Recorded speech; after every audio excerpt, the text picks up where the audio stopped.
কি এমন হলো যে শ্বশুরবাড়ি থেকে তোমার রাত ৩টের সময় বেরিয়ে এলাম। নমস্কার, আমি বৃষ্টি। কেমন আছো সবাই? আশা করছি সবাই অনেক ভালো আছো, সুস্থ আছো। আমার নতুন আরও একটা ভিডিওর সঙ্গে তোমাদের সকলকে জানাই অনেক স্বাগত।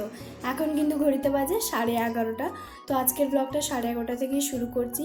এই যে এখানে রান্নাবান্না করে একটুখানি বসছিলাম, দুজন মিলে টিভি দেখছিলাম। এখানে করেছি সজনে ডাঁটা, আলু দিয়ে, মাছ দিয়ে ঝোল। তো মাছটা কিন্তু সকালবেলায় আজকে শ্বশুরমশাই নিয়ে এসছে। তো তারপরে ওখানে করেছি পটল ভাজা, আর করেছি তোমার চচ্চড়ি। তো এই ভাত আর তো সব রান্না আমার হয়ে গেছে। ভালো করে রান্নাঘর সমস্ত কিছু পরিষ্কার করে গুছিয়ে রেখে দিয়ে তারপরে একটুখানি বসছিলাম।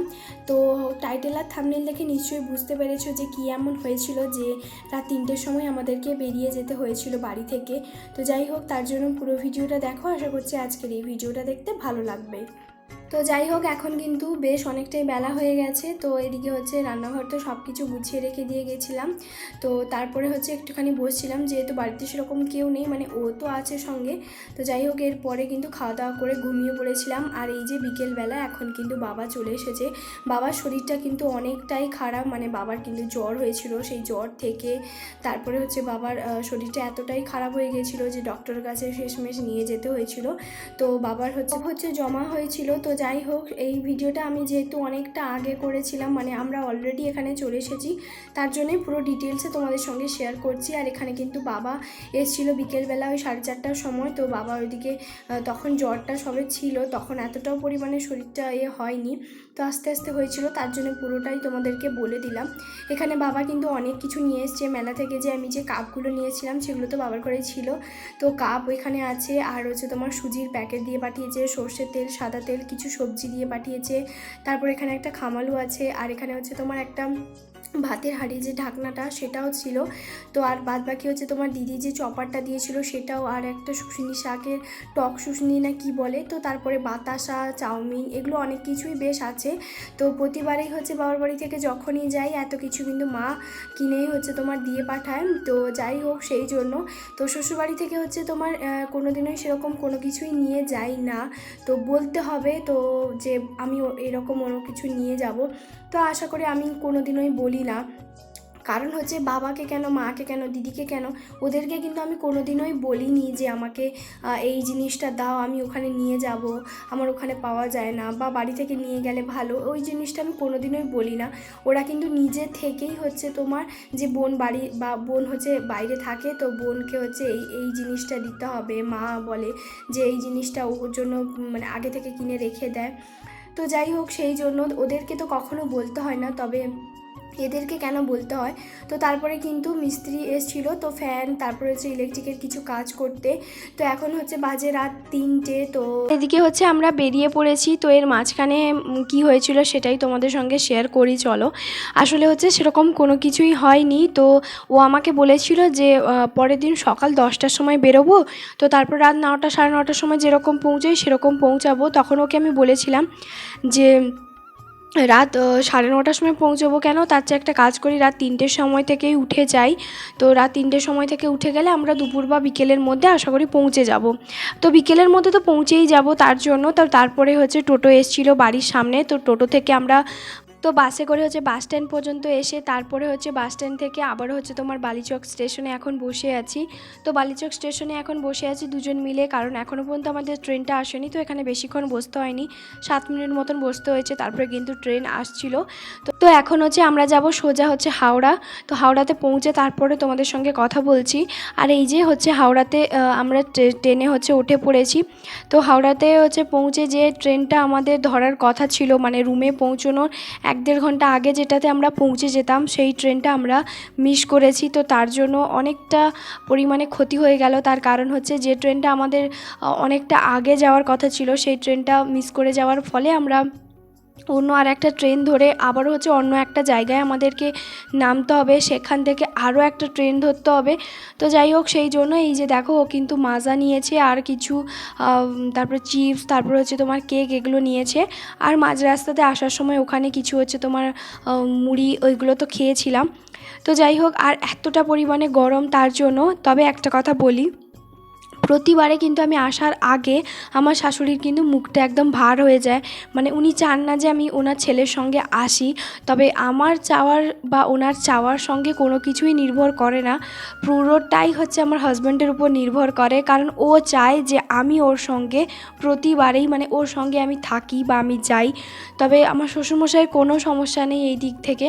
তো যাই হোক, এখানে হচ্ছে আমরা নেমে পড়েছি হচ্ছে আরও একটা স্টেশনে, যেটা এখন আমরা ধরে মানে এখন আমরা আছি রামপুরহাটে। তো রামপুরহাট থেকে যে ট্রেনটা ধরে আমরা সোজা যাব হচ্ছে তোমার রুমে, মানে পাকুড় যাব। তো সেই ট্রেনটা আসতে একটুখানি লেট হচ্ছিল, একটু মানে যথেষ্ট পরিমাণে। আর এতটা পরিমাণে রোদ গরম, তার উপরে আমার শরীর প্রচণ্ড পরিমাণে খারাপ হয়ে যায়, আমি টোটালি কথা বলতে পারিনি, কারণ এতটা পরিমাণে ঠান্ডা আমাকে লেগেছে। একে তো জানলা ধারে বসে এসেছি, তো তারপরেও আমি কি করব, এখানে শশা হচ্ছে বিক্রি হচ্ছিল, তো ও বলছে যে তোমাকে খেতে হবে না, থাক। আমি বললাম যা হবে হতে দাও। মানে এত গরমের মধ্যে এত বিরক্ত লাগছে যে মনে হচ্ছে যেন জল, ঠান্ডা জল বা মানে ফ্রিজ খুলে বসে থাকি এরকম পরিমাণে। কারণ এই গরমে ট্রেন জার্নি করাটা যে কতটা পরিমাণে ঝামেলা, বিরক্তকর, সেটা যারা করে তারাই বোঝে। তো যাই হোক, এখানে কিন্তু শশা হচ্ছে তোমার নিয়ে দুজন মিলে খেতে বসে পড়েছি। তারপরে হচ্ছে তোমার ও বললো যে আরও একটা শশা খাবে, কারণ ও না শশা এইভাবে খেতে ভীষণ পরিমাণে ভালো লাগে। তো যাই হোক, সেই জন্য শশা নিচ্ছিলাম। তো তারপরে হচ্ছে এই যে ঘুগনি চাট এসছিলো, কারণ আমরা সেই যে চিপস কেক এগুলোই খেয়েছিলাম। তো ভাত তো আমাদের দুপুরবেলা তো আমাদের কারোরই পেটে পড়েনি, কারণ ট্রেনের মধ্যে আমি একদমই ভাত একদমই খাই না, আমার একদম পছন্দ হয় না। তার জন্য আমি রুমে গেলেই একদম হচ্ছে ভাত খাবো, বা হচ্ছে তোমার এখান থেকে হচ্ছে এটা সেটা চটপটা কিছু জিনিস হচ্ছে তোমার খেয়ে নিই। তো ঝামেলা ঝাঁটি কোনো কিছুই কিন্তু আমাদের হয়নি, জাস্ট নর্মালি হচ্ছে তোমার ওইটাই টাইটেলটা লিখেছিলাম। তো যাই হোক, এই কারণেই হচ্ছে আমরা রাত 3টে থেকে বেরিয়ে আসি। তো রাত 3টে থেকে বেরিয়ে আসলাম, কিন্তু তবু আমরা বিকেলবেলার মধ্যে ফাইনালি যে পৌঁছে গেছিলাম ওটাই অনেক। তো যাই হোক, এদিকে কিন্তু ঘুগনি হচ্ছে তোমার বিক্রি করতে এসেছিলো, আর এই ঘুগনি কিন্তু আমার স্টেশনে বলো বাড়ির ঘুগনি বলো আমার বেশ দারুণ লাগে। তো তার জন্য এই যে ঘুগনি খেলাম। তারপরে হচ্ছে এখানে ঠান্ডা জল নিচ্ছি, মানে একে তো গরম, তার উপরে আমাকে লেগেছিলো ঠান্ডা, আবার হচ্ছে তোমার ঠান্ডা জল খেয়েছি। তারপরে গোটা ট্রেনে হচ্ছে আমরা ভালোভাবে সিট পেয়েছিলাম বসে। এই যে ও আমাকে বলল রুমে এসে, তো রুমে এসে ঝাড়টা ঘরটা দিয়েছে, আর ওইখানে ব্যাগপত্র প্রায় মোটামুটি ওখানেই রাখা আছে, কারণ ট্রেন জার্নি করে এসেছি। ওই জামা কাপড়গুলো এক সাইডে রেখে দিয়েছি। আর ও আমাকে বললো তুমি চানটা করে নাও, তবে একটুখানি উষ্ণ গরম জল করে চান করো, কারণ হচ্ছে যতই ঠান্ডা লাগুক না কেন। আর এরপরে ও কিন্তু মশলা মুড়ির জন্য এখানে কিছু করছে।